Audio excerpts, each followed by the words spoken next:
On this Thanksgiving weekend, with Democrats opposing tolls on cars, how will the state pay for transportation upgrades? Is the Republican idea of dipping into the rainy day fund a good idea? We'll ask State Senator Tony Hwang, a Republican, and State Representative Joshua Hall, a Democrat. Also, it's a major force in improving the lives of others, the Hartford Foundation for Public Giving. We will talk with its president, Jay Williams. Plus, he made history on election night. A 27-year-old is now the new mayor of Middletown. Mayor Ben Florsheim is with us today. Our flashback, Governor Abe Ribicoff and his Thanksgiving address of 1957. It's all straight ahead this Sunday, December 1st, 2019. From Eyewitness News, Connecticut's most watched local political program, this is Face the State.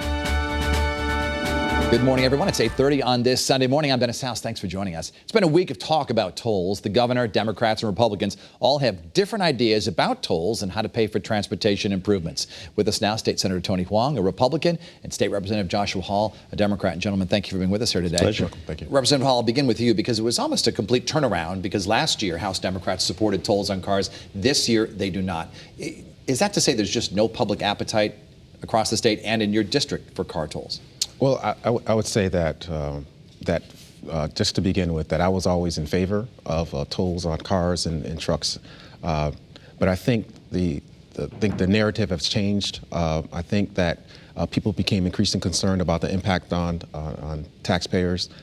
So I think with any piece of legislation, with any policy, those things constantly evolve, and I think we've landed in a place where hopefully more people can agree with it. Now, after this taping in between our air date of today, the governor is going to meet with legislative leaders to try to come to some sort of an agreement. Now, of course, he wants tolls on cars, he has said. Republicans want no tolls of any kind. Is there any room for compromise, perhaps just tolls on trucks?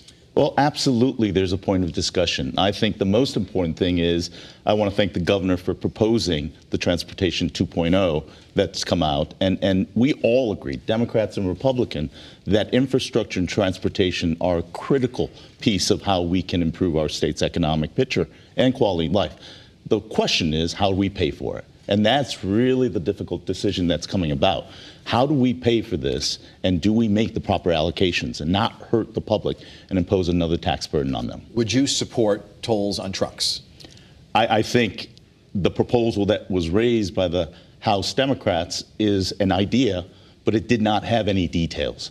I think for us as Senate Republicans, we proposed using the rainy day fund to alleviate our long-term pension liabilities, at the same time looking at the rainy day fund at its record level. But at least it's a plan. And I want to applaud the governor for his plan that has details. When we have details, we're much able to get to a solution. Many voters just don't trust government to handle their money and handle it well. In this particular case, the governor has said that these tolls would only be temporary. Would you vote for any bill for tolls that did not have that temporary clause in it? I think, just in terms of just to touch back on what Senator Hwang said with regard to the rainy day fund, we got to be really concerned about touching that money.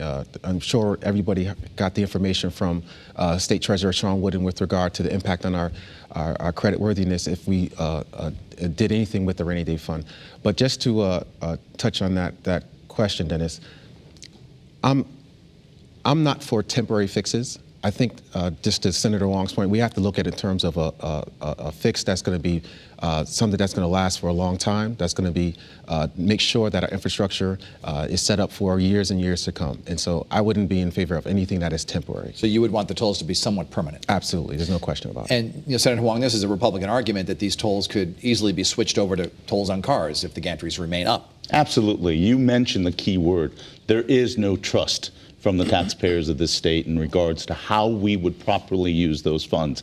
And being able to say that when we talk about the rainy day fund, we are at a record level. We're talking literally 10 years ago when we were at about $1.8 billion. We're now close to tapping into $3 billion of rainy day revenue. And it is not to spend for operating funds, it is to pay down our long-term pension liabilities. That is a burden that we impose on future generations. To be able to use that fund, and in a bipartisan budget, we made that focus to say the only way we can use that fund is to reduce our long-term pension liabilities. It's using that spin-off money that we would pay toward interest to pay toward the revenue that we would need. What do you think, Representative Hall, that money sitting there, the rainy day fund, why not use it just to fix those 14 bridges? So we know with the crisis that we dealt with in 2007, 2008, the impact that we were able to stabilize some of government with regard to the rainy day fund.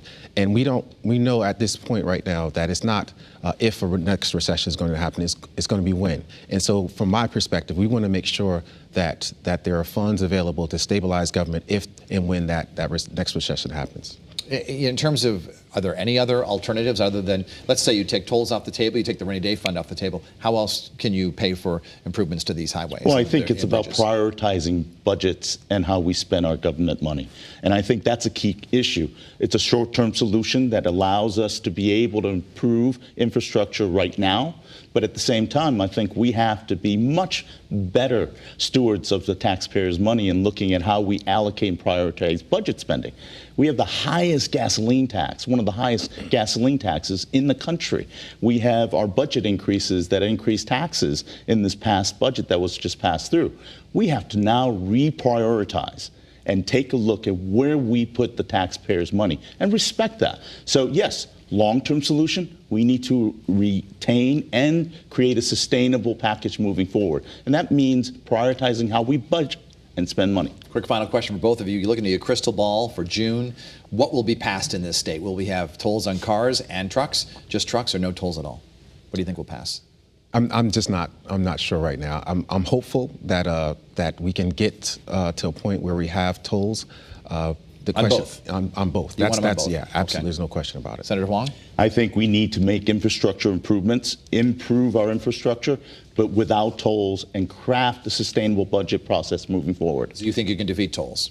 I think tolls should be off the table and not placing additional tax burden on people. Senator Tony Hwang, Joshua Hall, State Representative, we thank you both for being in the program today. Thank you. Later, making Connecticut matter in presidential elections. And what were you doing at age 27? Probably not what our next guest is doing. We welcome you to watch past editions of Face the State right now on our YouTube app or on our website.